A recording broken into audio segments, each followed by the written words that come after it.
ఏంటి ఆలోచిస్తున్నావు? నేను రాసిచ్చాను కదా, అది చదివి చెప్పు. నాకు రాదు సార్. వాట్ ఈస్ దిస్ రాణమ్మా? ఇదిగోండి, మీరు చెప్పినట్టు చెప్తే నాకే రావడం లేదు. ఇక తనేం చెప్తుంది? ఏంటి రాణమ్మా, నువ్వు నీ మేనకోడల్ని వెనకేసుకొస్తున్నావా? అయ్యో అది కాదండి, మీలాగా ఇలా బిగుసుకుపోయి ఎంత పెద్ద గొంతేసుకుని చెప్తే ఎవ్వరికీ నచ్చదు. ఫారెన్ నుంచి వచ్చిన వాళ్ళతోటి మన మాటే నెగ్గాలి అనేసి మాట్లాడతారు కదా, అలా బొంగురు గొంతేసుకుని మాట్లాడుతున్నారు. ఏంటి, నా మాటలు అంత అసహ్యంగా ఉన్నాయి? మరి అయితే మారుతాం. అలా నవ్వుతూ స్టైల్ గా మాట్లాడితే చూడ్డానికి అందంగా ఉంటుంది. అలాగా? అయితే నువ్వు ఒకసారి ఎలా మాట్లాడాలో చేసి చూపించమ్మా. ఏంటి, నేనా? నువ్వే. బాగా వెక్కిరిస్తున్నావు కదా, ఎలా మాట్లాడాలో మరి చేసి చూపించు. మా అత్తయ్య మాట్లాడలేరు అనుకుంటున్నారా? బ్రహ్మాండంగా మాట్లాడుతుంది. అత్తయ్య నువ్వు చేసి చూపించు, ఇంగ్లీష్ కూడా నేర్చుకుంటున్నాను అన్నావు కదా. అది హలో, రేపు అక్కడ యాక్ట్ చేయాల్సింది నువ్వు, నేను కాదు. నన్ను చేయమంటావేంటి? చెప్పినంత ఈజీ కాదమ్మా ఇంగ్లీష్ మాట్లాడడం అంటే. అత్తయ్య నువ్వు వెనకడుగు వేయడానికి వీల్లేదు, నువ్వు మాట్లాడి చూపించు. అమ్మో, నా వల్ల కాదు. చెప్పాను కదా, విమర్శించడం చాలా తేలిక, కానీ చేసి చూపించడం చాలా కష్టం అమ్మా. ఆ విషయం మీ అత్తయ్యకి అర్థమైంది, కానీ నువ్వు నేను చెప్పినట్టు చెయ్యి చాలు. Hello mister Dharmateja. Hi, my name is Priya, Vishnu Priya. I have come to join as your PA.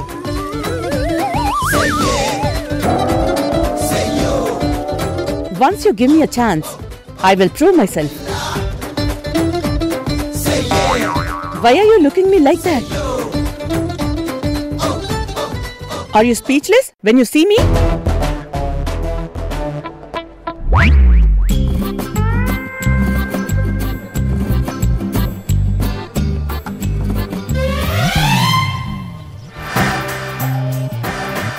అత్తయ్య నువ్వు సూపర్.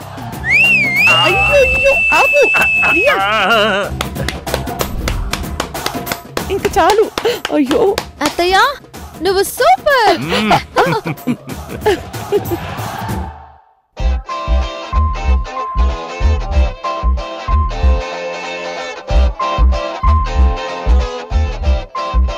ఇంత బాగా ఇంగ్లీష్ మాట్లాడతావని నేను అనుకోలేదు తెలుసా. ప్రియా, మనం ఓ పని చేయాలనుకున్నప్పుడు దానికి కావలసిన హోంవర్క్ మనం చేసుకోవాలి, లేకపోతే ఓడిపోతాం. నేను మాట్లాడిన ఇంగ్లీషు కరెక్టేనా? బాగా మాట్లాడానా? బాగా మాట్లాడావా? నువ్వు మాట్లాడిన దానికి నేనే ఇప్పటి వరకు షాక్ నుంచి తేరుకోలేకపోతున్నాను తెలుసా. రాణమ్మ, ఇక నీ మేనకోడలికి ఆఫీసులో ఎలా మాట్లాడాలో మొత్తం నువ్వే నేర్పించాలి. కావాలంటే మొత్తం నేనే రాసిస్తాను, కానీ తన చేత మాట్లాడించాల్సిన బాధ్యత నీదే. ఏదో రకంగా నేను తనకి నేర్పిస్తాను, కానీ ఆఫీస్కి వెళ్ళాక అక్కడ ఏమైనా మాట్లాడాల్సి వస్తుంది కదా, అప్పుడెలా?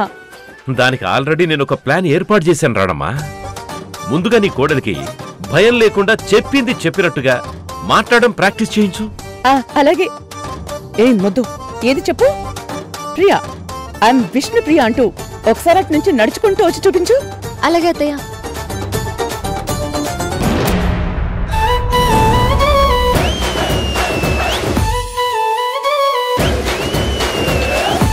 Hi, I'm Priya, Vishnu Priya. Nice to meet you. ఎంత బాగా చేసావు.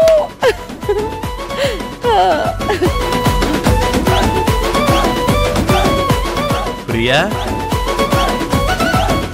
నీకు ఇంగ్లీషు వచ్చేసింది. వచ్చేసినట్టే.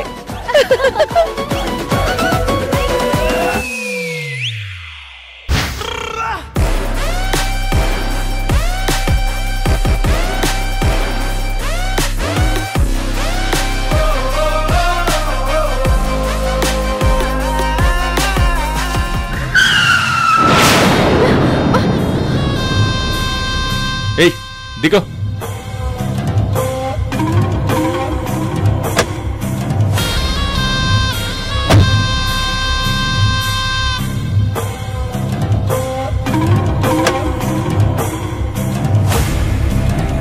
ముందు కార్ దిగు.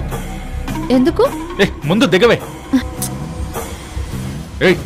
దిగమంటున్నానా? చూడు, ఇప్పటి వరకు చేసిన ఓవర్ యాక్షన్ చాలు. మర్యాదగా నీ దారిన నువ్వు వెళ్ళు. లేదంటే లేదంటే ఏం చేస్తావు? చూడు, నీకు జాబ్ లేదు, వెళ్ళిపో. నీకు కావాలంటే డబ్బు పడేస్తాను, అది తీసుకుని వెళ్ళిపో. అనవసరంగా డ్రామాలు చేయకు. చూడు మిస్టర్ కృష్ణ, నువ్వు వెళ్ళిపో అంటే వెళ్ళిపోవడానికి నేను మామూలు ఎంప్లాయీని కాదు, నీ పర్సనల్ అసిస్టెంట్ని. 3 years అగ్రిమెంట్ కూడా చేశాను. ఒకవేళ నువ్వు కాదు అంటే నేను కోర్టుకు వెళ్లాల్సి వస్తుంది. కోర్టుకు వెళ్తే ఖచ్చితంగా తీర్పు నాకు అనుకూలంగానే ఉంటుంది. ఏంటి, బెదిరిస్తున్నావా? నువ్వు ఎన్ని వేషాలేసినా నువ్వు ఆటో ప్రియవనే విషయం నాకు తెలుసు. హే, నువ్వేంటో తెలియక మా నాన్న రాక్షసి మోసపోవచ్చు, కానీ నేను మోసపోను. అవునా? పోనీ మీ అమ్మా నాన్నలకి నేనెవరూ చెప్పలేకపోయావా? తన పేరు ప్రియా, ఆటో నడుపుకుంటూ ఉంటుంది. నేను తనని చూసి ప్రేమించాను, తన వెనకాల పడ్డాను, తన మంచితనాన్ని అవకాశంగా చేసుకుని ప్రేమ పేరుతో మోసం చేశాను అని చెప్పాల్సింది కదా.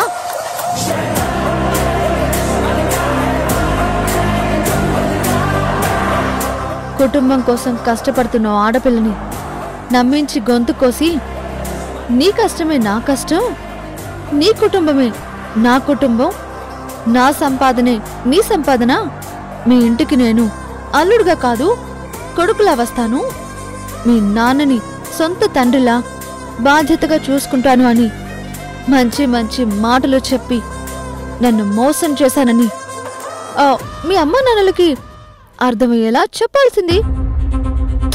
అనవసరంగా ఆగిపోయావు.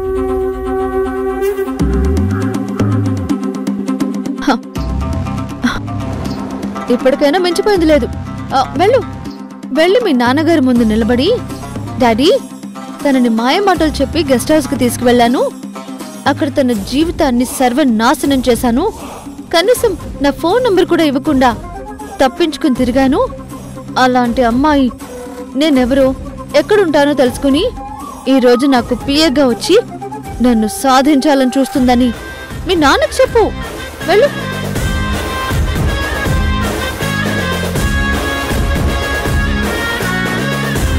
ఏంటి ఆలోచిస్తున్నావు? ఆడపిల్ల జీవితం అంటే నీకు అలుసు కదా. కొంతమందికి డబ్బులు ఇస్తే పడిపోతారు, మరికొంతమంది గిఫ్ట్లు ఇస్తే పడిపోతారు, ఇంకొంతమంది ప్రేమ పేరు చెప్తే పడిపోతారు. ఇదే కదా నీ ఫిలాసఫీ. ఇలాగే కదా నన్ను మాయ మాటలతో మోసం చేసి నా జీవితాన్ని నీ ఇష్టానికి వాడుకుని వదిలేశావు. ఇదే మాట మీ నాన్నతో చెప్పి చూడు. నీకు భయంగా ఉందంటే చెప్పు, నేనే వెళ్ళి చెప్తాను. వెళ్ళి చెప్పనా? చెప్తావా? నిజంగా వెళ్ళి చెప్తావా? అంటే మా నాన్నతోటి చెప్పేసి నన్ను పూల్ని చేద్దామనుకుంటున్నావా? నేను కాదు, నువ్వే కదా అన్నావు. ఓకే, ఇప్పుడేంటి? నేను నిన్ను పిఏగా యాక్సెప్ట్ చేయాలి, అంతే కదా?